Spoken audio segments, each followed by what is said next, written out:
তোমাদের এই ক্লাসটা তোমরা শেয়ার করে দাও তাড়াতাড়ি, তোমাদের ফ্রেন্ডরা সবাই একসাথে আমরা এই ক্লাসটা করি। এবং আজকে দ্রাব্যতা রিলেটেড অনেক ইম্পর্টেন্ট জিনিস তুমি জানতে পারবা। দ্রাব্যতা রিলেটেড যে জিনিসগুলো নিয়ে তোমার কনফিউশন আছে, সেগুলো তোমাদের অনেক কনফিউশন দূর হয়ে যাবে। তো আমি শুরু করে দিব, সমস্যা নাই। ঠিক আছে, আমরা 100 জনের উপরে জয়েন করেছি। আমি তাহলে শুরু করে দিতে পারি, যেহেতু আমরা 100 জনের উপরে হয়ে গেছি। তো আসো আমরা দ্রাব্যতা, এই দ্রাব্যতাটা নিয়ে তোমাকে যদি আমি প্রশ্ন করি, দ্রাব্যতা আসলে কাকে বলে, দ্রাব্যতা কাকে বলে, তো প্রথম তো প্রশ্নটা অবশ্যই হবে যে দ্রাব্যতা আসলে কাকে বলে, তাই না? দ্রাব্যতা কাকে বলে। তো তোমাকে যদি আমি দ্রাব্যতা কাকে বলে বলি, তুমি এরকম করে বলতে পারো যে নির্দিষ্ট তাপমাত্রায় 100 গ্রাম, কারণ বাকিটা তুমি ভুলে গেছো। আমরা সবাই আসলে সংজ্ঞাগুলো পড়ি এবং ভুলে গেছি যে ভাই একটু বলেন আমি তাহলে পারবো। আসলেই অবস্থা তাই যে দ্রাব্যতা কাকে বলে, অনেকে বলে যে হ্যাঁ নির্দিষ্ট তাপমাত্রায়, মানে গানের সুর মনে আছে কিন্তু বাকি কিছু মনে নাই। তো তোমাদেরকে এরকম হওয়া যাবে না। তো তোমাদেরকে একেবারে কনসেপ্ট দিয়ে দিচ্ছি, ওই যে নির্দিষ্ট তাপমাত্রায় 100 গ্রাম যখন বলছো বা প্রতি লিটার যখন বলছো, তখনই তোমার দ্রাব্যতার সংজ্ঞা ভুল হয়ে যাচ্ছে। এগুলো কিছু না, প্রতি লিটার বা প্রতি লিটারে কত মোল আছে বা প্রতি লিটারে কত গ্রাম আছে, এগুলো যাই বলো না কেন, 100 গ্রামে কত গ্রাম সর্বোচ্চ দ্রবীভূত থাকে, এগুলো কোনোটাই এক্সাক্ট সূত্র, এক্সাক্ট সংজ্ঞা না। দ্রাব্যতার সংজ্ঞা তোমাদের কারোরই মনে নাই, আমি জানি। দ্রাব্যতার সংজ্ঞা একেবারে সবাই তোমরা ছন্দে বলবা, তাই না? কিন্তু এরকম করা যাবে না। আমরা এখনই দ্রাব্যতার সংজ্ঞা বুঝে যাব। দ্রাব্যতার সংজ্ঞা হচ্ছে যে নির্দিষ্ট তাপমাত্রায়, কি তাপমাত্রায়? নির্দিষ্ট তাপমাত্রায় সম্পৃক্ত দ্রবণের ঘনমাত্রাকে দ্রাব্যতা বলে। কোনো নির্দিষ্ট তাপমাত্রায়, কোনো একটা যদি নির্দিষ্ট তাপমাত্রা থাকে, সেই নির্দিষ্ট তাপমাত্রায় সম্পৃক্ত দ্রবণের ঘনমাত্রাকে দ্রাব্যতা বলে। এটা তোমাকে মনে রাখতে হবে যে একটা নির্দিষ্ট তাপমাত্রায় সম্পৃক্ত দ্রবণ যদি থাকে, সেইটার ঘনমাত্রাকে দ্রাব্যতা বলে। সেটা 100 গ্রাম দ্রাবকে সর্বোচ্চ কত গ্রাম পরিমাণ দ্রব্য দ্রবীভূত থাকে সেটা যেমন দ্রাব্যতা, সেরকম 1 লিটারে সর্বোচ্চ কত মোল দ্রবীভূত থাকে সেটাও দ্রাব্যতা, আবার 1 লিটারে সর্বোচ্চ কত গ্রাম দ্রবীভূত থাকে সেটাও দ্রাব্যতা। তার মানে হচ্ছে এগুলো হচ্ছে দ্রাব্যতার এককের উপরে তুমি এগুলো সংজ্ঞাগুলো দিচ্ছ। আসলে এককের উপর সংজ্ঞা দেওয়া যাবে না। জেনারেল সংজ্ঞা হচ্ছে নির্দিষ্ট তাপমাত্রায় সম্পৃক্ত দ্রবণের ঘনমাত্রাকে দ্রাব্যতা বলে। এই কথাটার অর্থ কি? মনে করো আমার কাছে এরকম একটা গ্লাস বা মগ আছে, তো এই গ্লাসের মধ্যে পানি আছে, এই গ্লাসের মধ্যে পানি আছে, এই পানিতে আমি চিনি ঢালছি। তো মনে করো এই পানিটা আছে, মনে করো ধরলাম 30 গ্রাম পানি আছে, এখানে 30 গ্রাম পানি আছে। তো এর মধ্যে চিনি ঢাললাম 1 গ্রাম, এরপরে গুলানো শুরু করলাম, পুরোটা দ্রবীভূত হয়ে গেল। তারপরে আরেক গ্রাম চিনি দিলাম, 2 গ্রাম দিলাম, দেখা গেল যে পুরোপুরি দ্রবীভূত হয়ে গেল। এরপরে মোটমাট যখন আমি 5 গ্রাম দিলাম, পুরাটা দ্রবীভূত হলো। তারপরে 1 ফোঁটা দিচ্ছি, আর দ্রবীভূত হচ্ছে না। এই যে আমি 30 গ্রাম পানিতে 5 গ্রাম চিনি যে আমি দিলাম, 30 গ্রাম পানির মধ্যে 5 গ্রাম চিনি আমি দিলাম, এই 30 গ্রাম পানির মধ্যে সর্বোচ্চ 5 গ্রাম চিনি এখানে দ্রবীভূত থাকতে পারতেছে। এই অবস্থায় যে দ্রবণটা, এই দ্রবণটাকেই বলে সম্পৃক্ত দ্রবণ। মানে এরপরে আর 1 ফোঁটাও তুমি চিনি দিতে পারবা না। এখানে চিনিটা হচ্ছে তোমার দ্রব আর পানিটা হচ্ছে দ্রাবক। তার মানে 5 গ্রাম চিনি যে আমি বললাম যে 5 গ্রাম চিনির পরে তুমি আর 1 গ্রামও চিনি দিতে পারবা না। এই অবস্থায় পানি আর চিনি মিলে যে দ্রবণটা তৈরি করছে সেটাই হচ্ছে সম্পৃক্ত দ্রবণ। ওই অবস্থায় কোনো দ্রবণের ঘনমাত্রা নির্ণয় করাকেই আমি দ্রাব্যতা বলি। ওই সম্পৃক্ত করতে যে পরিমাণ দ্রব্য লাগে সেই পরিমাণটা ঘনমাত্রা আকারে নির্ণয় করাকেই আমরা দ্রাব্যতা বলি। তাহলে আমি পানি পানি আর চিনির যে সলিউশনটা তৈরি করছি সেটা 1 গ্রাম চিনি দিয়ে যে সলিউশনটা হচ্ছে এটা অসম্পৃক্ত অবস্থা, কারণ এরপরে তুমি আরো 1 গ্রাম ইচ্ছা করলে ঢালতে পারছো, তুমি আরো 1 গ্রাম ঢাললা, তারপরে আরো 1 গ্রাম ঢাললা, এরকম করে করে শেষ পর্যন্ত তুমি 5 গ্রাম মনে করো যে ঢালতে পারবা সর্বোচ্চ। তারপরে এটা তুমি গুলানোর চেষ্টা করছো, গুলছে না, এটা দেখা যাচ্ছে যে তারপরে তলানি করছে। তার মানে সর্বোচ্চ তুমি এখানে 5 গ্রাম চিনি এখানে ঢালতে পারছো। এই যে 5 গ্রাম যে সর্বোচ্চ ঢালতে পারছো, এই অবস্থাটাকে আমরা বলি হচ্ছে সম্পৃক্ত অবস্থা। তো সম্পৃক্ত অবস্থাটা হচ্ছে এরকম, এবং এই অবস্থায় তুমি যদি কোনো দ্রবণের ঘনমাত্রা নির্ণয় করো সেটাকে আমরা হচ্ছে দ্রাব্যতা বলবো। এই যে এই দ্রাব্যতার সংজ্ঞা যে তুমি শিখলা, এইখানে কিছু জিনিস তোমাকে মনে রাখতে হবে। সেই জিনিসগুলো কি? এই দ্রাব্যতা সাধারণত আমরা কোন কোন এককে বের করি, এই দ্রাব্যতাগুলো আমরা সাধারণত কোন কোন এককে বের করি, একটু আগে যে আমি সংজ্ঞাগুলো বললাম ওই সংজ্ঞাগুলো তো এককের উপর বেস করে। একটা একক হচ্ছে এককবিহীন দ্রাব্যতা, একটা একক হচ্ছে এককবিহীন দ্রাব্যতা। খুবই মজার, তাই না? প্রথম যে দ্রাব্যতাটা নিয়ে আমি কথা বলতেছি সেটা হচ্ছে এককবিহীন দ্রাব্যতা, যেই দ্রাব্যতার কোনো একক নাই। হ্যাঁ, সেরকম একটা দ্রাব্যতা, যে দ্রাব্যতার কোনো একক নাই, এককবিহীন দ্রাব্যতা। দ্বিতীয় দ্রাব্যতা আরেকটা হচ্ছে গ্রাম পার লিটারে, গ্রাম পার লিটারে দ্রাব্যতা। আরেকটা দ্রাব্যতা হচ্ছে মোল পার লিটারে দ্রাব্যতা অথবা মোলার দ্রাব্যতা। মোল পার লিটার মানেই তো মোলারিটি, সেই জন্য এটাকে আমরা বলতেছি মোলার দ্রাব্যতা।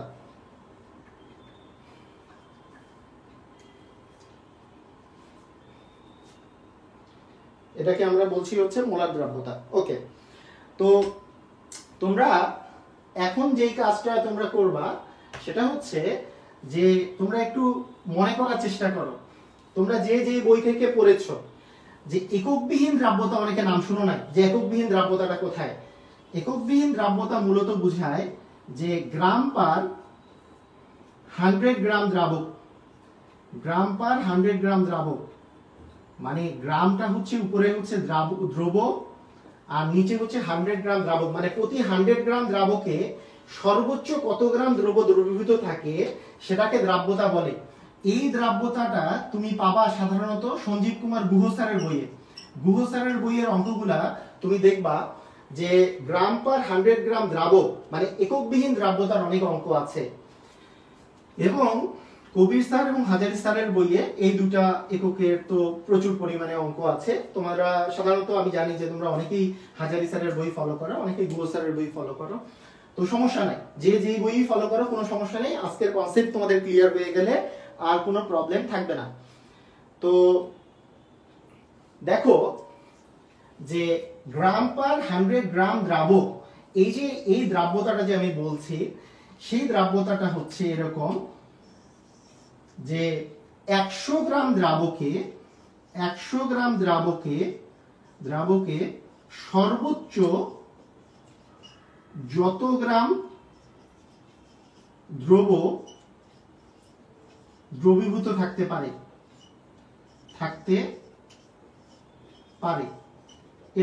এটাকে তুমি এককবিহীন দ্রাব্যতা বলবা। কেন? দেখো, তুমি 100 গ্রাম দ্রাবকে মানে প্রতি 100 গ্রাম দ্রাবকে তুমি কত গ্রাম দ্রব দ্রবীভূত থাকে, তাহলে কি দুইটাই গ্রাম না? দুইটাই হচ্ছে গ্রাম, সেজন্য গ্রাম গ্রাম কাটা যাচ্ছে, তাই এটা হচ্ছে এককবিহীন দ্রাব্যতা। এককবিহীন দ্রাব্যতা কথাটার অর্থ তুমি একটু ভালো করে বোঝার চেষ্টা করো। আমি একটু আগে যে বললাম যে 30 গ্রাম পানিতে সর্বোচ্চ 5 গ্রাম চিনি দ্রবীভূত থাকতে পারে। তা 30 গ্রাম যে পানি, 30 গ্রাম পানিটা কি? 30 গ্রাম পানিটা হচ্ছে দ্রাবক, এতে সর্বোচ্চ 5 গ্রাম দ্রবীভূত থাকতে পারতেছে, এটা হচ্ছে কি দ্রবক। তার মানে 30 গ্রামটা দ্রাবক, দ্রাবকের মধ্যে 5 গ্রাম সর্বোচ্চ দ্রবীভূত থাকতে পারতেছে। তোমরা এইখানে দেখো যে 30 গ্রামে যদি 5 গ্রাম হয় তাহলে 1 গ্রামে কত আর 100 গ্রামে কত, তাহলে কত হবে যে 5 × 100 বাই হচ্ছে 5 × 100 বাই হচ্ছে 30, তাই না? এরকম হচ্ছে। তো দেখো এই যে এই মানটা যে আসলো যে 30 গ্রামে 5 গ্রাম, হ্যাঁ, কাটাকাটি করলে যে যেই মানটা আসে, মনে করো যে এটাতে কাটাকাটি করলে 3.33 আসে, তার মনে করো যে 15 পয়েন্ট সামথিং অ্যান্সার। তো 15 পয়েন্ট সামথিং যে আসলো, এই মানটা, এই মানটাকেই আমরা বলবো 100 গ্রাম পানিতে সর্বোচ্চ এত গ্রাম চিনি দ্রবীভূত থাকতে পারে।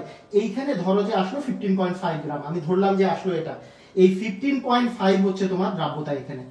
তাহলে 15.5টা কি হবে বলো তো? 15.5টা হবে তোমার দ্রাব্যতা।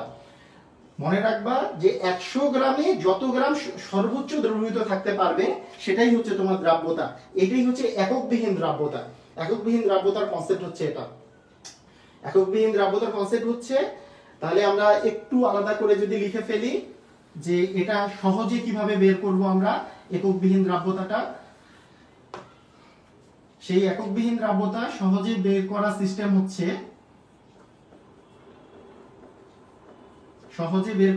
হচ্ছে, এস দ্রাব্যতা সমান সমান আমি m বাই m ইনটু হচ্ছে 100। এটা মনে রাখো, তুমি সূত্রটা মনে রাখো, s is equals to m by m into 100, যেখানে m হচ্ছে, ছোট হাতের m হচ্ছে দ্রবের ভর, আর বড় হাতের m হচ্ছে দ্রাবকের ভর।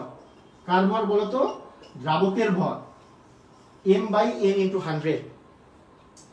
তো এটা হচ্ছে এককবিহীন দ্রাব্যতা। এককবিহীন দ্রাব্যতা। তো আরেকটা দ্রাব্যতা যেটা আছে সেটা নিয়ে আলোচনা আমি একটু পরে করছি। শুধু এইটুকু এখানে লিখে রাখো তোমরা যে এইখানে আরেকটা যে গ্রাম পার লিটার বা মোল পার লিটার আছে, এখানে উপরেরটা দ্রব্য ঠিক আছে, কিন্তু নিচেরটা এখানে কি ছিল? দ্রাবক। কিন্তু এখানে দুটাতেই নিচেরটা হচ্ছে দ্রবণ, নিচেরটা হচ্ছে দ্রবণ, উপরেরটা দ্রব্য, নিচেরটা দ্রবণ। এটা জাস্ট লিখে রাখো, আমি পরে এটা বুঝাই দিব, একটু পরে বুঝাই দিব। আগে এককবিহীন দ্রাব্যতার অঙ্কগুলো আমরা করব। তো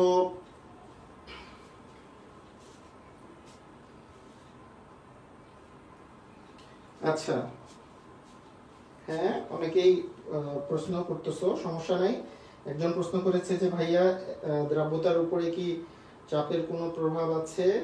আচ্ছা, তাপমাত্রা এবং চাপের প্রভাব নিয়ে আলোচনা করব। হেনরির সূত্র দিয়ে চাপের প্রভাব মেজার করা হয়। এটা নিয়ে আমরা আরেকটা ক্লাস নিব, তাপমাত্রা এবং চাপের প্রভাব নিয়ে, সমস্যা নেই। আচ্ছা দেখো, আমরা এখন যে জিনিসটা একটু চিন্তা করি সেটা হচ্ছে এককবিহীন দ্রাব্যতা যে আছে আমার, এককবিহীন দ্রাব্যতা আমি কি বললাম? এককবিহীন দ্রাব্যতার সূত্র কি বললাম? S is equals to m by বড় হাতের m ইনটু হচ্ছে 100। আমরা এখন এটা দিয়ে আগে আমরা অঙ্ক করব কিছু। তো অঙ্ক করার আগে তোমাদেরকে একটা জিনিস, আরেকটু জিনিসটা ক্লিয়ার করি। ধরো তোমাকে আমি বললাম যে এইখানে, আচ্ছা তোমরা একটু আমাকে বলো তো যে এইখানে যে m আছে, ছোট হাতের mটা আছে, এইটা দ্রব্য, আর বড় হাতের mটা কি বলো তো? কেউ কিন্তু দ্রবণ বলবা না, এটা কিন্তু, এইটা দ্রব্য আর এটা কিন্তু তোমার দ্রাবক। এটা কিন্তু মনে রাখবা, নাহলে কিন্তু ভুল হয়ে যাবে, ঠিক আছে? আচ্ছা, মনে করো আমি তোমাকে বললাম যে 50 গ্রাম সম্পৃক্ত দ্রবণ প্রস্তুত করতে 10 গ্রাম দ্রবের প্রয়োজন। তোমাকে বলা হইল দ্রাব্যতা কত?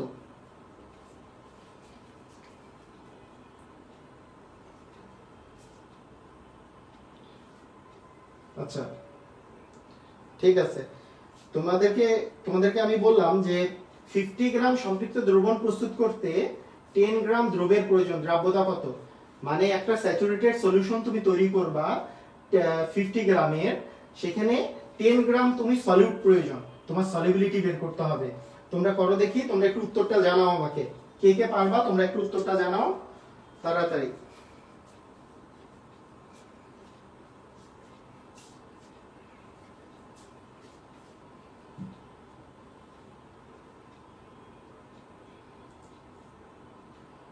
সুমন্ত শরণ 25 অ্যান্সার দিয়েছে।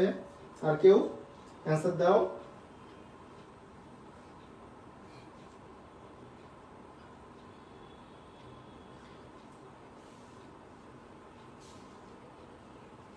আচ্ছা দেখো, এখানে দ্রাব্যতা বের করতে বলেছে, তোমার সম্পৃক্ত দ্রবণ প্রস্তুত করতে এই যে 50 গ্রাম সম্পৃক্ত দ্রবণ প্রস্তুত করতে, তাহলে S কি হচ্ছে, আমি দ্রব্য 10 গ্রাম আছে আর এখানে আছে 50 গ্রাম, এখানে 50 ইনটু 100 দিয়ে দিলাম, তাহলে কত বের হলো 20। হ্যাঁ তোমরা আমাকে বলো তাহলে দ্রাব্যতা কত বের হলো 20। এটা কি সঠিক হয়েছে? সঠিক হয় নাই, এটা কি হয়েছে, ভুল হয়েছে। কেন ভুল হয়েছে বলো তো? কারণ আমি কি বলেছি, দ্রাব্যতা বের করার জন্য কি বলেছিলাম, যে উপরে থাকবে দ্রবের ভর, ঠিক আছে, দ্রবের ভর 10 গ্রাম, সম্পৃক্ত দ্রবণটা প্রস্তুত করতে দ্রবের ভর 10 গ্রাম, কিন্তু সম্পৃক্ত দ্রবণটা 50 গ্রামের। সম্পৃক্ত দ্রবণ কত গ্রামের? 50 গ্রামের। এইটাই 50 গ্রামটা কি সম্পৃক্ত দ্রবণ, কিন্তু আমার দিতে হবে হচ্ছে দ্রাবক, নিচে থাকবে দ্রাবক নট দ্রবণ। তুমি তো দ্রবণ 50 গ্রাম দিয়ে দিচ্ছি, তাহলে কিন্তু ভুল হয়ে যাবে। তাহলে আমাদের যে 50 গ্রাম তো সম্পৃক্ত দ্রবণ। আমরা কি জানি যে একটা দ্রবণ কিসের কিসের সমন্বয়ে গঠিত? আমরা জানি দ্রব প্লাস দ্রাবক মিলে হচ্ছে দ্রবণ, তাই না? মানে দ্রব কোনটা? দ্রব মনে করো চিনি, আর দ্রাবক হচ্ছে পানি। চিনি আর পানি মিলে হচ্ছে শরবতটা, শরবতটা হচ্ছে দ্রবণ। চিনি আর পানি মিলে হচ্ছে তোমার শরবত। চিনিটা হচ্ছে দ্রব আর পানিটা হচ্ছে দ্রাবক, আর দ্রবণটা হচ্ছে তোমার শরবত। এখানে শরবতের পরিমাণ দেওয়া আছে, কিন্তু দ্রাবক মানে হচ্ছে পানির পরিমাণ। তুমি শরবতের পরিমাণ দেওয়া আছে 50 গ্রাম, আবার চিনির পরিমাণ দেওয়া আছে মনে করো 10 গ্রাম, তাহলে দ্রাবকের পরিমাণ কি হবে 40 গ্রাম। তাই 10/40 ইনটু তোমার 100 দিতে হবে। তাহলে তোমার অ্যান্সারটা কত আসবে বলো তো? 25। Very good. শরণ অনেক আগে অ্যান্সার দিয়ে রাখছে, তারপরে শ্রমিক অ্যান্সার দিয়েছে, শিশির অ্যান্সার দিয়েছে, তাহসিন অ্যান্সার দিয়েছে। ভেরি গুড, সুন্দর। সবাই সবাই আমরা বুঝতে পেরেছি যে এককবিহীন দ্রাব্যতা। আচ্ছা তোমরা একটা কাজ করো, তোমরা মানে আমি তো বলেছি যে আমার এই ক্লাসগুলো তোমরা যদি সব সময় পেতে চাও, তোমরা একটু বেশি বেশি করে শেয়ার দাও, এক্ষুনি শেয়ার দাও। যারা এখন পর্যন্ত শেয়ার দাওনি তাড়াতাড়ি ওখানে বাটনটা আছে, শেয়ার দিয়ে দাও। সবাই আমরা একসাথে ক্লাসটা করি, একেবারে সবাই আমরা শেয়ার করি এই ক্লাসটা। তো আসো এখন আমরা এককবিহীন দ্রাব্যতাটা তো আমরা বুঝে গেলাম যে এককবিহীন দ্রাব্যতা কিভাবে বের করে। তো এর রিলেটেড আরো একটা আমরা অঙ্ক করি। ধরো তোমাকে আমি যদি বলি যে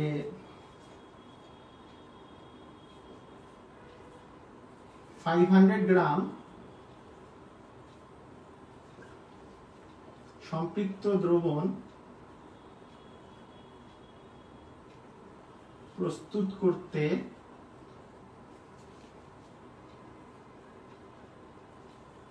কত গ্রাম লবণের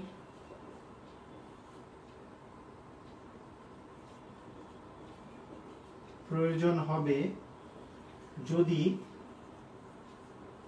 দ্রাব্যতা 25 হয়।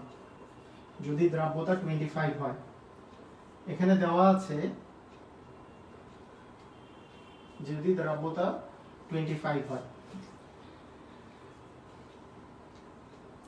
তো এই অঙ্কটা খুবই সহজ অঙ্ক, যে আমরা এখানে সম্পৃক্ত দ্রবণের পরিমাণ দেয়া আছে, দ্রাব্যতা 25 দেওয়া আছে। আমাদের সূত্র কি ছিল? S m বাই বড় হাতের M ইনটু হচ্ছে তোমার 100।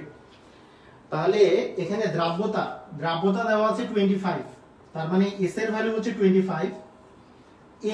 m মানে হচ্ছে দ্রবের ভর, উপরেরটা হচ্ছে দ্রবের ভর। কত গ্রাম? লবণ। লবণ মানে সেই দ্রবটা, তার মানে এখানে লবণ মানে কি বলতো? লবণ মানে হচ্ছে দ্রবটা, তার মানে দ্রবের ভরটা তোমার প্রয়োজন। তার মানে দ্রবের ভর কত? এখানে m আমি ধরে নিলাম, তার মানে দ্রবের ভরটা m যে সেটা আমাকে বের করতে হবে। আর এখানে আছে সম্পৃক্ত দ্রবণ 700 গ্রাম। তোমরা আমাকে বলো এখানে কি 700 গ্রাম বসাবা? 700 গ্রাম তোমরা 700 গ্রাম অবশ্যই বসাবা না। কেন? কারণ 700 গ্রাম তো দ্রবণের পরিমাণ, কিন্তু এখানে থাকবে দ্রব, তাই দ্রব হবে হচ্ছে 700 মাইনাস m।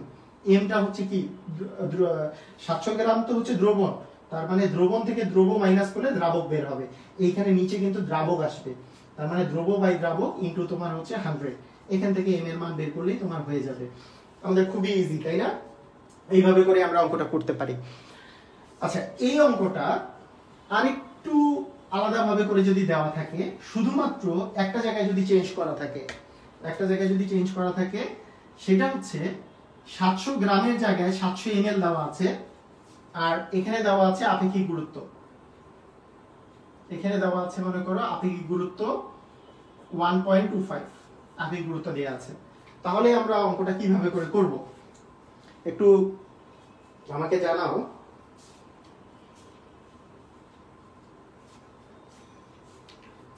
হ্যাঁ, তোমরা একটু বলো তো এখানে কি চেঞ্জ হবে, এই যে এই অঙ্কটা করতে গেলে কি চেঞ্জ হবে, যে 700 ml সম্পৃক্ত দ্রবণ প্রস্তুত করতে কত গ্রাম লবণের প্রয়োজন হবে যদি দ্রাব্যতা 25 হয়, আপেক্ষিক গুরুত্ব দেয়া আছে, এই ক্ষেত্রে তোমার কি চেঞ্জ হবে একটু আমাকে জানাও। তোমরা একটু কমেন্ট করে জানাও কি ধরনের চেঞ্জ হতে পারে।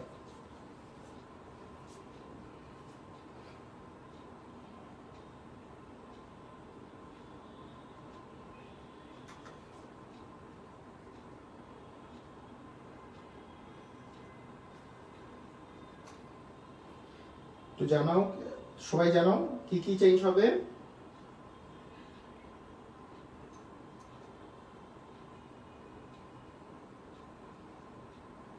Very good. রাহাত হোসেন লিখেছে P m = ρ v। হ্যাঁ, PV লিখেছে, রো তো লিখতে পারেনি, সমস্যা নেই। আচ্ছা ঠিক আছে, ভেরি গুড।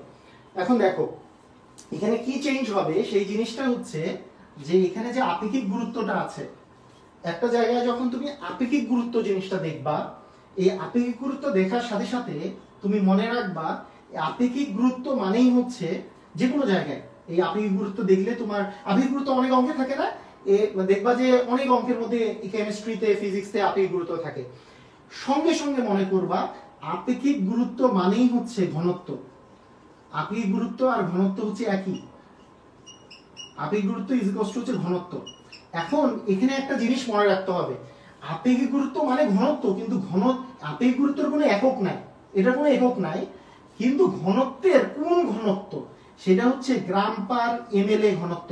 এই গ্রাম পার ml বা গ্রাম পার সেন্টিমিটার কিউব বা গ্রাম পার সিসি, এইটাতে ঘনত্ব। মানে 1 ml মানেই তো হচ্ছে 1 সেন্টিমিটার কিউব, এটা তো আমরা জানি, হচ্ছে 1 সিসি। হ্যাঁ, সেই জন্য 1 মানে কোন এককে ঘনত্ব সেটা হচ্ছে গ্রাম পার ml এককে, আর গ্রাম পার ml এর জায়গায় তুমি সেন্টিমিটার কিউবও বসাতে পারো, সিসিও বসাতে পারো, কারণ এগুলো কিন্তু একই, যে একেবারে 1 ml মানেই 1 সেন্টিমিটার কিউব মানেই হচ্ছে 1 সিসি। তার মানে 1.25, এই 1.25টা যে দেওয়া আছে সেটাই হচ্ছে তোমার ঘনত্ব 1.25 গ্রাম পার ml। কি বুঝেছো? মানে এই ঘনত্ব আসলে এইখানে যখন আপেক্ষিক গুরুত্ব দেওয়া থাকবে যে কোনো জায়গায়, তখনই মনে রাখবা যে আপেক্ষিক গুরুত্ব দেওয়া থাকা মানেই হচ্ছে তোমার ঘনত্ব দেওয়া থাকা। তার মানে এইখানে যে দেয়া আছে, এইখানে দেখো এইখানে যে 1.25 দেয়া আছে, এটা অ্যাকচুয়ালি তোমার ঘনত্ব দেয়া আছে। কি দেয়া আছে বলো তো? ঘনত্ব দেয়া আছে, যে ঘনত্ব হচ্ছে 1.25 গ্রাম পার ml, এটা হচ্ছে ঘনত্বটা দেয়া আছে। যে 7 মানে এখানে আপেক্ষিক গুরুত্ব যখন তোমার দেয়া থাকবে, ওইটা মানেই তুমি মনে রাখবে এটা রো দেওয়া আছে, কিন্তু রো এর একক হচ্ছে 1.25 গ্রাম পার ml, অন্য কিছু ইউনিটে না। গ্রাম পার ml লিখতে পারো, সেন্টিমিটার কিউবও লিখতে পারো, যেহেতু এখানে ml আছে তাই আমি এখানেও ml লিখলাম। হ্যাঁ, তো সেন্টিমিটার কিউবও লিখতে পারতাম, সিসিও লিখতে পারতাম। তো এখন দেখো আমি যখন এই ধরনের অঙ্ক করি, এইটা তো আমার ভর দরকার, কিন্তু এখানে দেওয়া আছে আয়তন। তার মানে এর ভরটা নির্ণয় করতে গেলে আমি রো থেকে সহজেই আমি ভর নির্ণয় করতে পারবো, কারণ আমরা জানি m হচ্ছে কি rho V, m rho V. Rho এর মান কত দেয়া আছে বলো তো? 1.25, এবং ইউনিট কি? গ্রাম পার ml এককে, ইউনিট হচ্ছে গ্রাম পার ml। আর এখানে আছে 700 ml, 700 ml, ml কাটা গেল, তাহলে এইটাকে এটা দিয়ে গুণ করে যত হয় অত গ্রাম থাকছে। তার মানে দেখো 700 কে 1.25 দিয়ে গুণ করলে যা হচ্ছে অত গ্রাম হচ্ছে তোমার, এটা অ্যাকচুয়ালি তোমার হচ্ছে দ্রবণের ভর। এটা কিসের ভর বলতো? দ্রবণের ভর। তার মানে দ্রবণের ভর m যে রো ভি, তো দ্রবণের ভরটা তুমি পেয়ে গেছো। এখন তুমি আমাকে বলো যে আগের মতো করে যদি তুমি অঙ্কটা করতে চাও, দ্রাব্যতা 25, দ্রাব্যতা দেয়া আছে 25, উপরে থাকে দ্রবের ভর, যেটাকে তুমি x ধরে নিবা, x ধরলাম আমি, x m ও ধরতে পারি, w ধরতে পারি, যেটা ইচ্ছা, x ধরে নিলাম। আর এখানে তো এই যে এই ভরটা এটা হচ্ছে দ্রবণের ভর মাইনাস এক্স ইন্টু 100। এই যে সূত্রটা যে ছিল এস ইজ ইকুয়ালস টু কি বলেছি এম বাই এম ইন্টু 100 করলে তুমি দ্রাব্যতা পাচ্ছ। দ্রাব্যতা মানে হচ্ছে দ্রবের ভর বাই দ্রাবকের ভর ইন্টু 100 করলে তুমি দ্রাব্যতা পাবা। তার মানে এই যে 25টা হচ্ছে তোমার দ্রাব্যতা ইজ ইকুয়ালস টু দ্রবের ভর বাই দ্রাবকের ভর। দ্রাবকের ভর মানে কি দ্রবণের ভর মাইনাস দ্রবের ভর ইন্টু 100। এখান থেকে তোমার এক্স এর মান বের করলেই হয়ে যাবে। তার মানে আপেক্ষিক দেওয়া থাকলেও তুমি সহজেই অঙ্কটা করতে পারবা। ওকে, ঠিক আছে। এখন দেখো এরপরে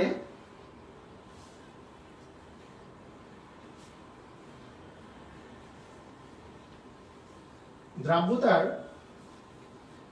এই ধরনের অঙ্ক বাদে তোমাদের আরেকটা এককবিহীন দ্রাব্যতার খুবই ইম্পর্টেন্ট অঙ্ক আছে।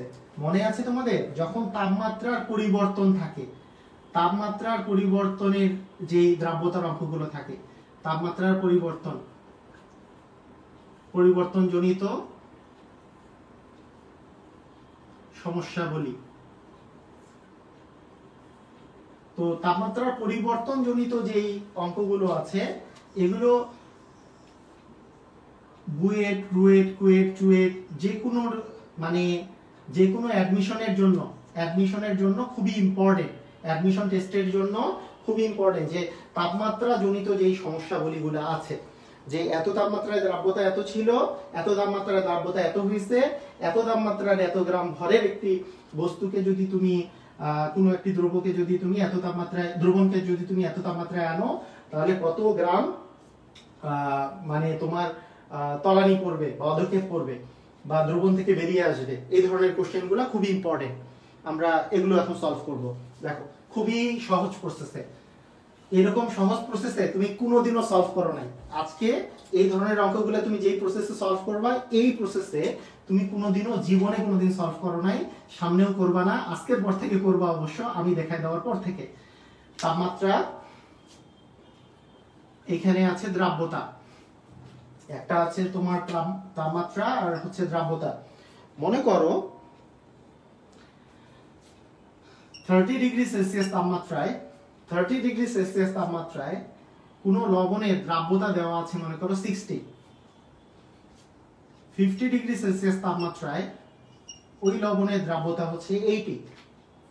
এখন তোমাকে বলা হলো যে 50 ডিগ্রি সেলসিয়াস তাপমাত্রার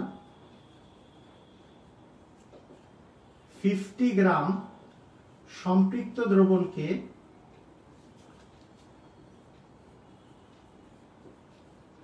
30 ডিগ্রি সেলসিয়াস তাপমাত্রায় আনলে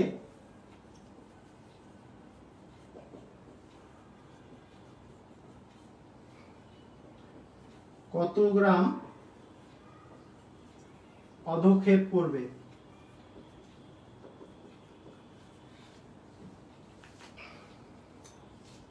দেখো 30 ডিগ্রি সেলসিয়াস তাপমাত্রায় দ্রাব্যতা 60, 50 ডিগ্রি সেলসিয়াস তাপমাত্রায় দ্রাব্যতা 80। 50 ডিগ্রি সেলসিয়াস তাপমাত্রার 50 গ্রাম সম্পৃক্ত দ্রবণকে 30 ডিগ্রি সেলসিয়াস তাপমাত্রায় আনলে কত গ্রাম অধক্ষেপ পড়বে? এটা তোমার কোশ্চেন। এই ধরনের কোশ্চেনের অ্যান্সার দেখবা যে বিভিন্ন বইয়ে এবং বিভিন্ন স্যাররা অনেক বড় করে করে। তুমি কিভাবে করবা? তুমি লিখবা অধক্ষেপ পড়বে। একটু বড় করে কিভাবে করবা সেটাও আমি একটু পরে দেখাচ্ছি, তবে এক লাইনে কিভাবে করবা সেটা আমি তোমাকে ফার্স্টে দেখাচ্ছি। অধক্ষেপ পড়বে, এইটা থেকে এটা মাইনাস করবা, যেখানে এই দুই টেম্পারেচারে যে দ্রাব্যতা দেওয়া থাকবে সেই দ্রাব্যতা দুটো মাইনাস করবা, 80 থেকে 60 মাইনাস করবা, সেটা উপরে বসাবা। নিচে বসাবা এই যে দেখো 50 ডিগ্রি সেলসিয়াস তাপমাত্রায় আছে। কেন করতেছো সেটা আমি বুঝাবো, একটু পরে বুঝাই দিচ্ছি, তবে আগে শিখে নাও যে এত একেবারে ম্যাজিক পদ্ধতিতে তুমি কিভাবে করে অধক্ষেপ পড়বে ডিরেক্টলি বের করে ফেলতে পারবা। 50 ডিগ্রি সেলসিয়াস তাপমাত্রায় তোমার যে 50 গ্রামটা আছে কোন ডিগ্রিতে দেওয়া আছে বলো তো? 50 ডিগ্রিতে। সেটাকে তোমার 30 ডিগ্রিতে আনতে হবে, কত গ্রাম অধক্ষেপ পড়বে। তো যেটা 50 ডিগ্রিটা বলা আছে, এই 50 ডিগ্রিতে দ্রাব্যতা দেওয়া আছে কত? 80। তুমি করবা কি, এই 80 সাথে 100 যোগ করবা। আবার বলতেছি কেন করবা সেটা আমি একটু পরে বুঝাচ্ছি। 100 যোগ করলে কত হয়? এইটির সাথে 100 যোগ করলে সবসময় 100 যোগ করতে হবে। এখানে যে দ্রাব্যতা থাকবে তার সাথে 100 যোগ করে নিচে বসাবা, ইনটু বসাবা যত গ্রাম সম্পৃক্ত দ্রবণের কথা বলা আছে। এখানে কত বলা আছে? 50 গ্রাম। তার মানে তোমার 20/180 ইনটু 50 করে দিলেই তোমার এত গ্রাম অধক্ষেপ পড়বে। তোমার অ্যান্সার শেষ।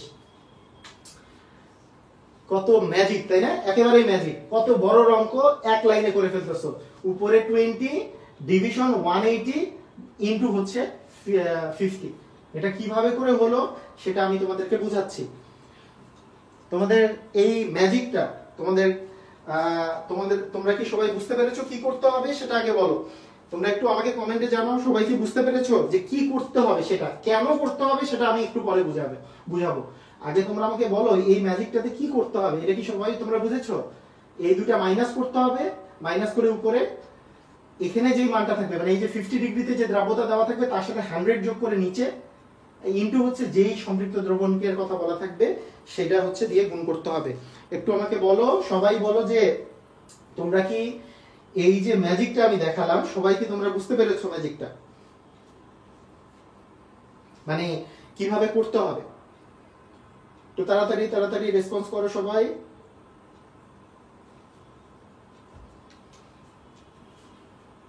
হ্যাঁ, মুরাদ লিখেছে ওয়াও।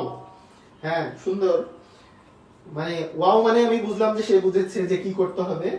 শ্রমিক বলেছে হ্যাঁ, ওকে। সে একটু আমাদের নিরস টাইপের আর কি, সে হ্যাঁ বলেছে শুধু।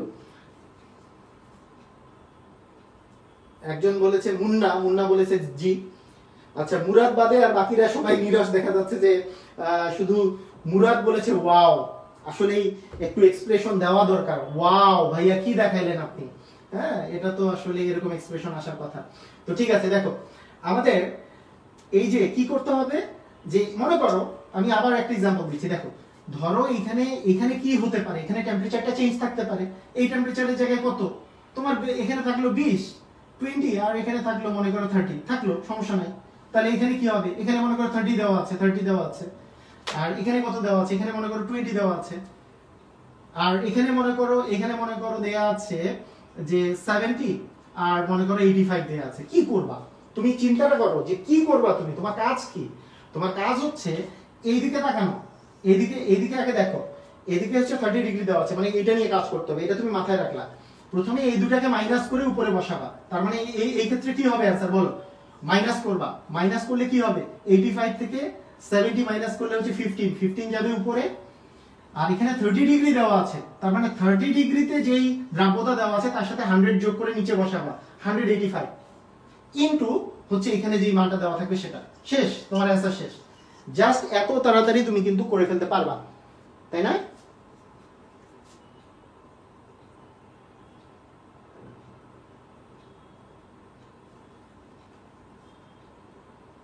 আচ্ছা ঠিক আছে, রিটেনে কিভাবে করে করবা হ্যাঁ সেটা আমি একটু বলে দিচ্ছি যে এটা 3টা লাইন করতে হবে রিটেনে।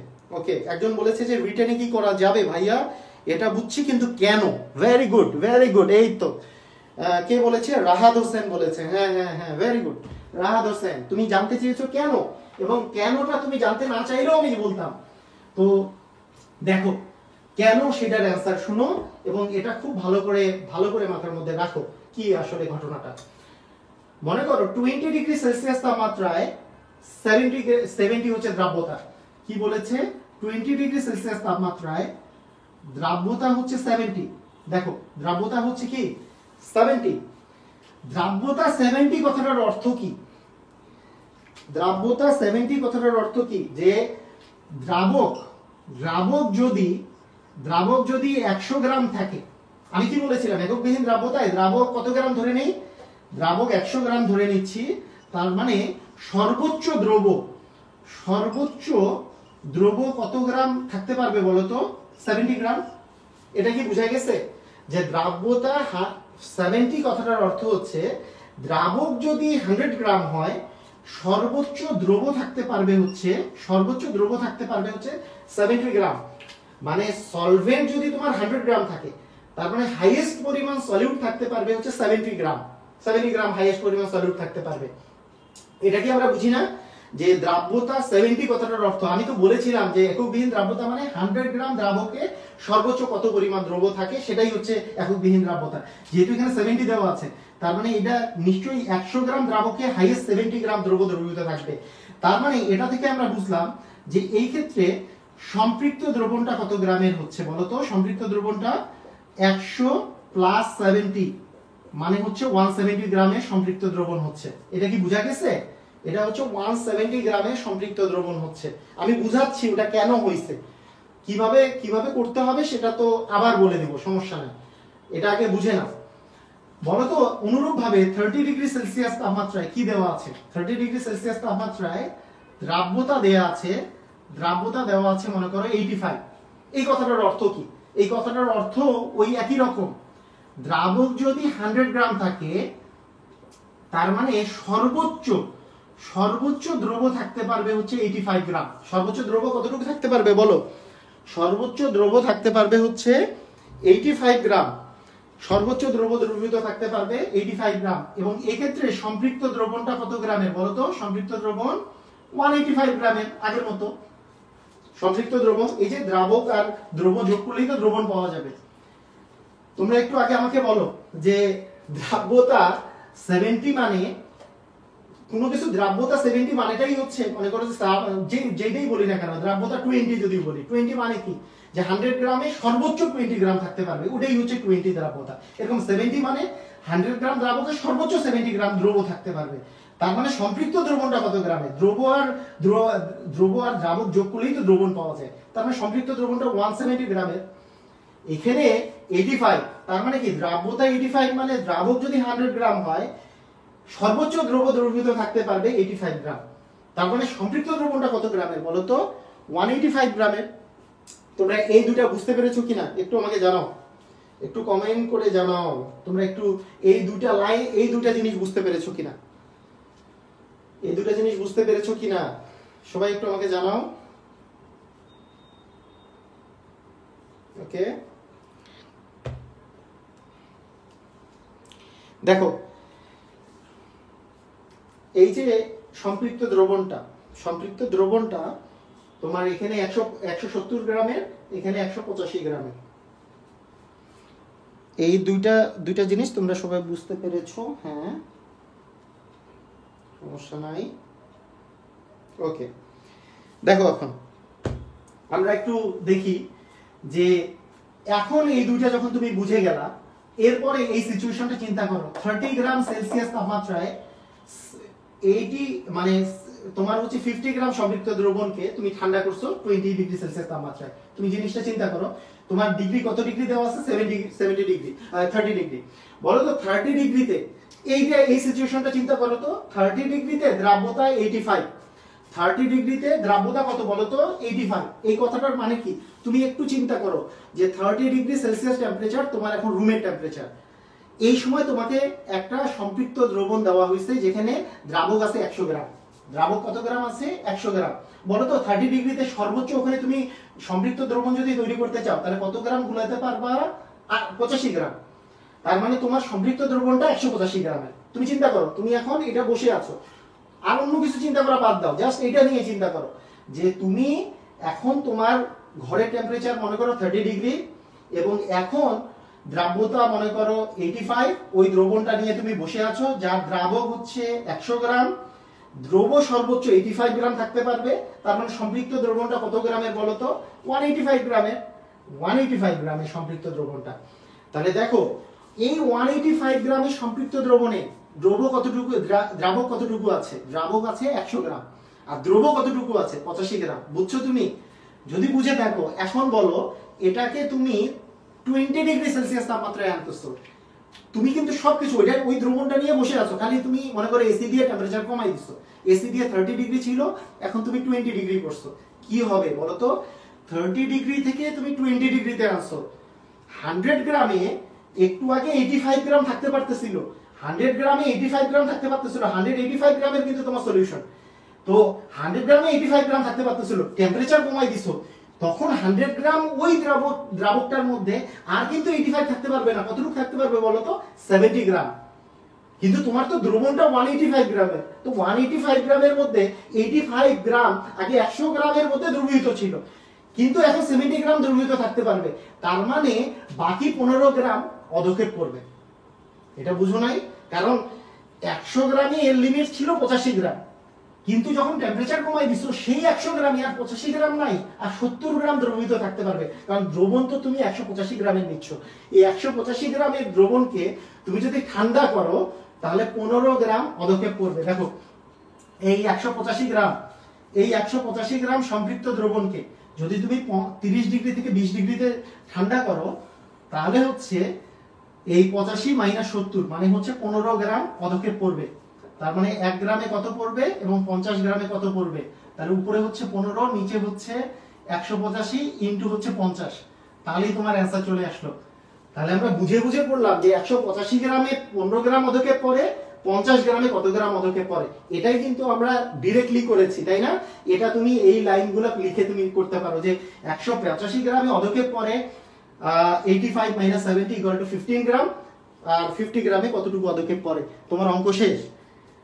কত তাড়াতাড়ি তোমরা এই জিনিসটা বুঝে যেতে পারো।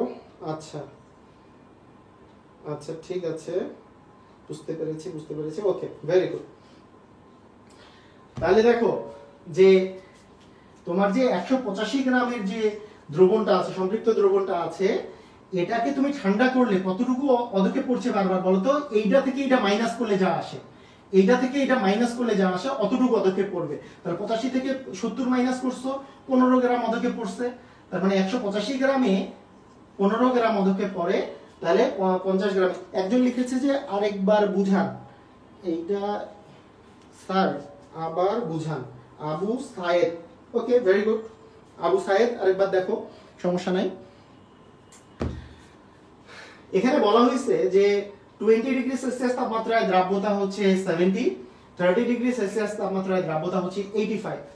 বুঝো আগে তো 20 ডিগ্রিতে 70 এই কথাটার অর্থ হচ্ছে, দ্রাব্যতার অর্থ হচ্ছে, যদি দ্রাব্যতা 70 কথাটার অর্থ হচ্ছে দ্রাবক যদি 100 গ্রাম হয়ে থাকে, দ্রাবক 100 গ্রাম হয়ে থাকলে ওর মধ্যে সর্বোচ্চ দ্রবীভূত থাকতে পারবে দ্রব্য হচ্ছে 70 গ্রাম, মানে 100 গ্রামে সর্বোচ্চ 70 গ্রাম দ্রব্য দ্রবীভূত থাকতে পারবে। দ্রাব্যতা এই কথাটার অর্থই এটা যে প্রতি 100 গ্রামে সর্বোচ্চ যতটুকু দ্রবীভূত থাকতে পারবে সেটাই দ্রাব্যতা, সম্পৃক্ত করতে যতটুকু দ্রবের প্রয়োজন সেটাই দ্রাব্যতা, তার মানে সর্বোচ্চ 70 থাকতে পারবে। তার মানে এই দুটো মিলে যদি তুমি একটা সম্পৃক্ত দ্রবণ তৈরি করো 100 প্লাস 70, মানে কারণ দ্রাবক প্লাস দ্রব্য মিলেই তো দ্রবণ, সম্পৃক্ত দ্রবণটা হবে 170 গ্রামের, এটা আমরা বুঝলাম। আবার 30 ডিগ্রি সেলসিয়াস তাপমাত্রার কাহিনী হচ্ছে এরকম যে এর দ্রাব্যতা দেওয়া আছে 85, এই কথাটার অর্থ হচ্ছে দ্রাবক যদি তুমি 100 গ্রাম নাও সর্বোচ্চ 85 গ্রাম দ্রব্য দ্রবীভূত থাকতে পারবে, কারণ যেহেতু দ্রাব্যতা 85 দেওয়া আছে, তার মানে দ্রব্য হাইয়েস্ট থাকতে পারবে 85। তার মানে সম্পৃক্ত দ্রবণটা হবে 100 প্লাস 85 ইকুয়াল টু 185 গ্রামের, 185 গ্রামের একটা সম্পৃক্ত দ্রবণ হবে। এই যে সম্পৃক্ত দ্রবণটা যে হলো, এখন সম্পৃক্ত দ্রবণটা যে হলো, এই সম্পৃক্ত দ্রবণটাকে তুমি কি করতেছো দেখো, এই সম্পৃক্ত দ্রবণটাকে তুমি 30 ডিগ্রি থেকে 20 ডিগ্রি সেলসিয়াস তাপমাত্রায় আনতেছো। তাহলে দেখো আগে 100 এ 85 থাকতে পারতেছিল, যখন তুমি 20 ডিগ্রিতে আনছো 100 এ 70 থাকতে পারতেছে।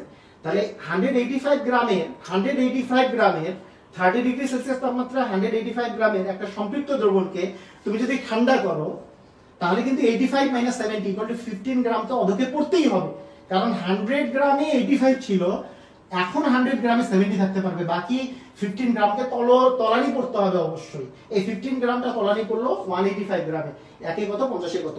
আমি শর্টকাট বলেছি, শর্টকাট কি করবা দেখো, আবার বলি শর্টকাটে কি করবা, আরেকবার শর্টকাট মনে ভুলে গেছো এতক্ষণে, এত জটিল জিনিস বুঝতে বুঝতে, আসো আমরা শর্টকাটটা বুঝে যাই। অধক্ষেপ পড়বে, অধক্ষেপ পড়বে, অধক্ষেপ পড়বে কি লিখে দিবা, এইটা লিখে দিবা, তোমার অ্যানসার হয়ে যাবে, কোনো সমস্যা নাই। তুমি উপরে একটু হাবিজাবি লিখে যে এত বলতে এটা বুঝায়, এত বলতে এটা বুঝায়, তারপরে অধক্ষেপ পড়বে লিখে দিবা যে 85 মাইনাস 70 ডিভিশন হচ্ছে তোমার এই যে যেহেতু 30 ডিগ্রি দেওয়া আছে, 30 ডিগ্রিতে 85, তার সাথে 100 যোগ করব 185 ইনটু হচ্ছে 50 গ্রাম দেওয়া আছে, 50 এত গ্রাম অধক্ষেপ পড়বে, দিলেই শেষ। তুমি একেবারে দ্রুত গতিতে করে ফেলতে পারবা, এটা একটা সুপার শর্টকাট। আসো আমরা আরো অঙ্ক করি, দেখো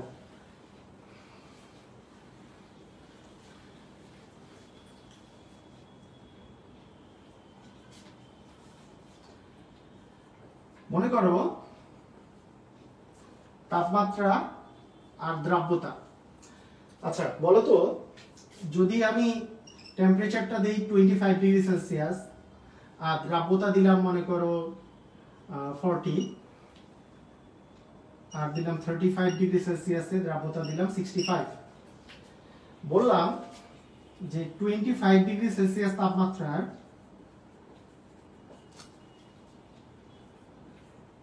80 গ্রাম সম্পৃক্ত দ্রবণকে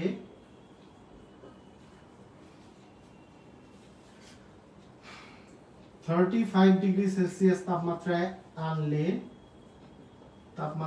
আনলে সম্পৃক্ত দ্রবণ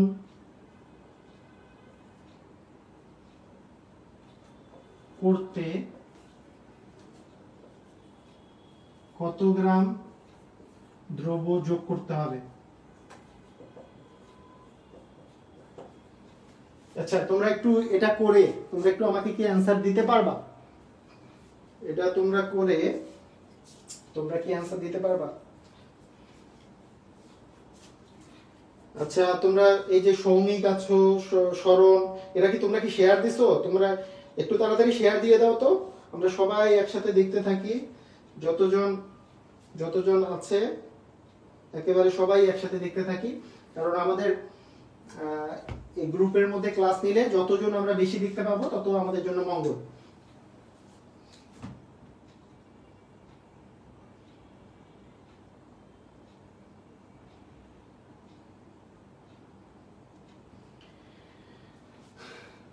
আচ্ছা ঠিক আছে, দেখো এখন আমরা কি করব?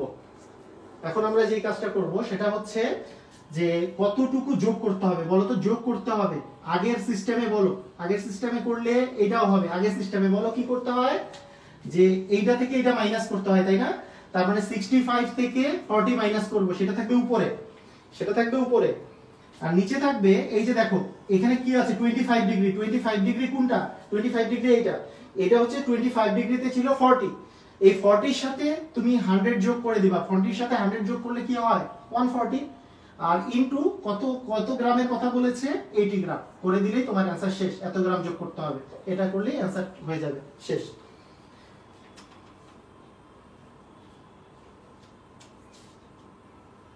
ওকে, কত মজার তাই না? একেবারে মানে কত দ্রুত গতিতে আমরা এই অঙ্কগুলা করতে পারতেছি।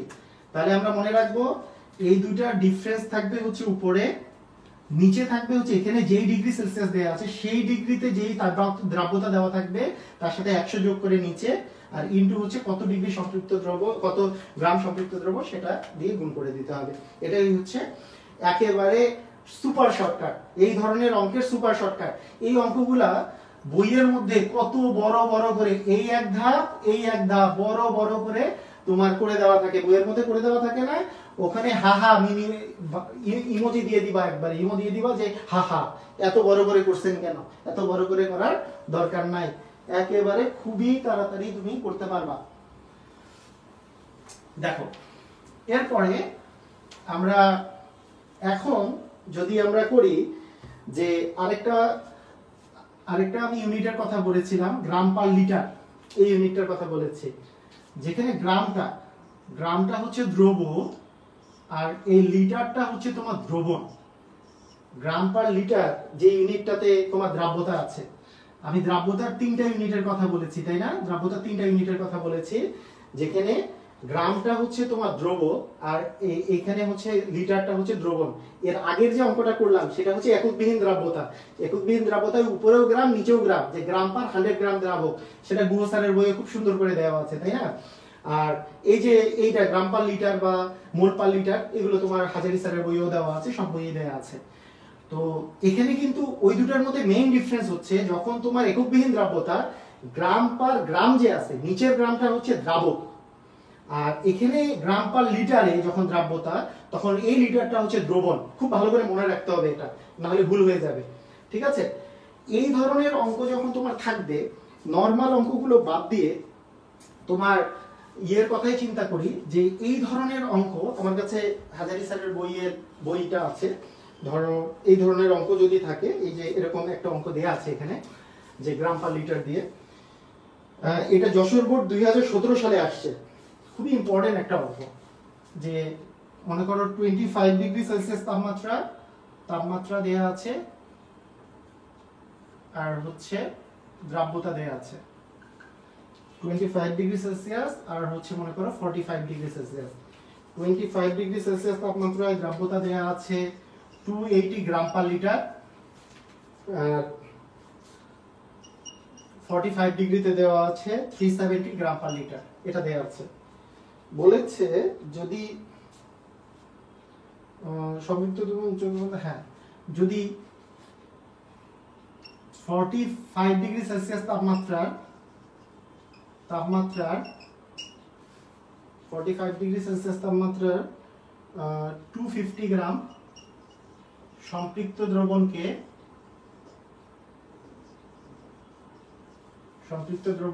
25 ডিগ্রি সেলসিয়াস তাপমাত্রায় আনলে কত গ্রাম অধক্ষেপ পড়বে? তোমরা এই যে 2 নম্বর চ্যাপ্টারে দেখতে পারবা হাজারি স্যারের বইয়ে এই অঙ্কটা করে দেওয়া আছে এবং বিশাল করে দেওয়া আছে, বিশাল। এই পাশে তারপরে এই পাশে, কিচ্ছু দরকার নাই ভাইয়া, তুমি বুঝতে পারলে কিচ্ছু দরকার নাই, হ্যাঁ কিচ্ছু দরকার নাই, বিশাল করে অযথা করে দেওয়া আছে। আজকে আমরা সুপার শর্টকাট দেখবো যে কত গ্রাম অধক্ষেপ পড়বে। তার মানে অধক্ষেপ পড়বে, আগের মতো করে সিস্টেম, অধক্ষেপ পড়বে। এখন দেখো, যখন তোমার এই কথাটা বলে দেওয়া আছে যে তোমার এই যে এত গ্রাম, তুমি মনে রাখবা যে এত গ্রাম যা কথা 250 ml ও তাই কথা। কেন? কারণ আপেক্ষিক গুরুত্ব দেওয়া নাই। যখন আপেক্ষিক গুরুত্ব দেওয়া থাকবে না, আচ্ছা 28 ছিল, 280 ছিল, সরি এখানে 280 হবে, এটা 280, ওকে 280, আচ্ছা এটা ছিল 280, এটা হচ্ছে 370। দেখো যে এত গ্রাম মানেই হচ্ছে এত ml। কেন? আমি মনে করব যে এইটার আপেক্ষিক গুরুত্ব 1 বা ρ = 1 গ্রাম পার ml, মানে দ্রবণটা এত লঘু যে এটা পানির আপেক্ষিক গুরুত্বের সমান। যখন দেয়া থাকবে না তুমি এটা ধরে নিতে পারো লঘুর ক্ষেত্রে, এবং ধরে নিতেই হবে, তোমাকে কিছু করার নাই। তো আলটিমেটলি যদি দেওয়া থাকে, যদি আপেক্ষিক গুরুত্ব দেওয়া থাকে, তাহলে এখান থেকে রো এর ভ্যালুটা তুমি বের করে তুমি এখান থেকে ml বের করে নিবা। মানে গ্রাম থেকে তো তুমি রো দেওয়া থাকলে, এখানে m দেওয়া আছে, এখানে রো দেওয়া আছে, তাহলে রো = m/v, সেখান থেকে v কি হবে, মানে m/ρ করে দিলেই তো হয়ে যাচ্ছে। রো m/v, তার মানে কি আমার v কি m/ρ করে দিলেই তুমি v এর মানটা পেয়ে যাবা, কত ml এটা পেয়ে যাবা। তো যাই হোক, এখানে দেয়া নাই, এখানে যেহেতু দেয়া নাই, এটা মানেই এত ml, এটা তুমি মনে রাখো। খুবই সহজে কিভাবে করবা, আমি তো এত কথা বলছি, অঙ্ক কিন্তু খুবই সহজ। এটা থেকে এটা বিয়োগ করবা, এটা থেকে এটা বিয়োগ করলে কি 370 - 280, এটা বিয়োগ করলা। তো এইটা যে বিয়োগ করলা, এইটা হচ্ছে 250 ml, তাহলে 1000 ml কত? এটাই आंसर। দেখো মানে এটা আরো সহজ বেশি। এটা কেন আরো সহজ বেশি তোমাকে আমি বলছি। দেখো যে সরি এখানে ভুল হয়েছে, এটা হচ্ছে 1000 ml, তাহলে 250 ml কত? হ্যাঁ, এটা আরো সহজ বেশি কেন? যে এর আগে এইখানে আমি বসিয়েছিলাম যে আমার ওই যে এইখানে যে যোগ করে আমি বসাচ্ছিলাম, সেটা যে 100 + 80 করে যে 180টা বসাচ্ছিলাম, এই 180 গ্রামটা ছিল হচ্ছে দ্রবণের ভর। বলো কিসের ভর? দ্রবণের। আমার তো দ্রবণের ভর বসাচ্ছিলাম যে এত গ্রাম দ্রবণ, কারণ এখানে তো সম্পৃক্ত দ্রবণ দেওয়া আছে, আমার তো দ্রবণের ভর বের করতে হচ্ছিল। এখন দ্রবণের আয়তনের মধ্যে তোমার লাগবে এই যে গ্রাম পার লিটার, এই লিটারটাই তো আয়তন এবং সেটাই হচ্ছে দ্রবণের। এখন 1 লিটার মানে কি? 1 লিটার মানে 1000 ml। তাহলে 1000 ml এর মধ্যে তুমি যদি 1000 ml কে 45 থেকে 25 এ নিয়ে যাও, 1000 ml কে 45 থেকে 25 ডিগ্রিতে নিয়ে গেলে তোমার অধক্ষেপ পড়বে হচ্ছে 370 - 280, এত। 1000 ml এ তুমি যদি টেম্পারেচার কমায় নিয়ে আসো, তাহলে এতটুকু অধক্ষেপ পড়বে। তাহলে 250 ml কে তুমি যদি করো তাহলে কতটুকু আসবে, তোমার অ্যান্সার চলে আসবে 22.5 গ্রাম তোমার অ্যান্সার চলে আসবে মুহূর্তের মধ্যে। তাহলে আমরা বুঝে গেলাম যে কি কি হচ্ছে। দেখো যে আমরা যদি একটু বেশি বড় করে করতে চাই তাহলে তুমি এইভাবে করে লিখতে পারো। তোমরা মানে পরীক্ষার খাতায় মনে করো এইচএসসি তে তোমরা যদি বুয়েট অ্যাডমিশন টেস্টে আসে জাস্ট এই লাইনটা লিখে দিলেই তো শেষ, আর কিছু লিখতে হবে না। যদি এইচএসসি তে আসে তাহলে তুমি এইভাবে লিখতে পারো যে 1000 ml দ্রবণকে 45 ডিগ্রি সেলসিয়াস তাপমাত্রা থেকে 25 ডিগ্রি সেলসিয়াস তাপমাত্রায় আনলে অধক্ষেপ পড়বে 370 মাইনাস অধক্ষেপ পড়বে 370 মাইনাস হচ্ছে 280 এত গ্রাম। তাহলে 1 গ্রামকে 1 ml কে কত, 250 ml কে ml দ্রবণকে ঠান্ডা করলে কত পড়বে সেটাই তোমার অ্যান্সার চলে আসবে। তাহলে এই দুটো মাইনাস করলে আস্তে আস্তে উপরে হচ্ছে 90 ডিভিশন 2000 ইনটু হচ্ছে 250 করে দিলেই তোমার অ্যান্সার চলে আসবে। এতটাই ইজি, তাই না? একেবারে সবাই তোমরা আশা করি বুঝে গেছো যে কিভাবে করে অঙ্কটা করতে হচ্ছে।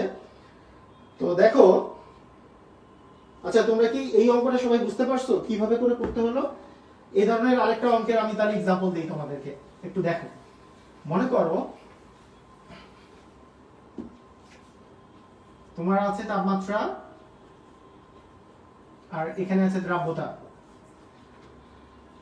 ধরো 20 ডিগ্রি সেলসিয়াস তাপমাত্রায় দ্রাব্যতা ধরো 25, 30 ডিগ্রি সেলসিয়াস তাপমাত্রায় দ্রাব্যতা ধরো 35। এখন এইটা তো তোমাকে ইউনিট বলেছি গ্রাম পার লিটারে যদি থাকে, এই অঙ্কগুলো আমরা করতেছি গ্রাম পার লিটারই ধরে নিলাম, এটা গ্রাম পার লিটারে দেয়া আছে। তোমাকে এখন বলা হলো যে 30 ডিগ্রি সেলসিয়াস তাপমাত্রার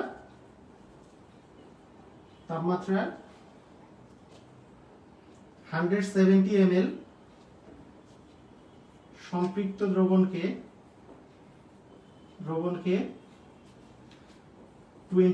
20 ডিগ্রি সেলসিয়াস তাপমাত্রায় আনলে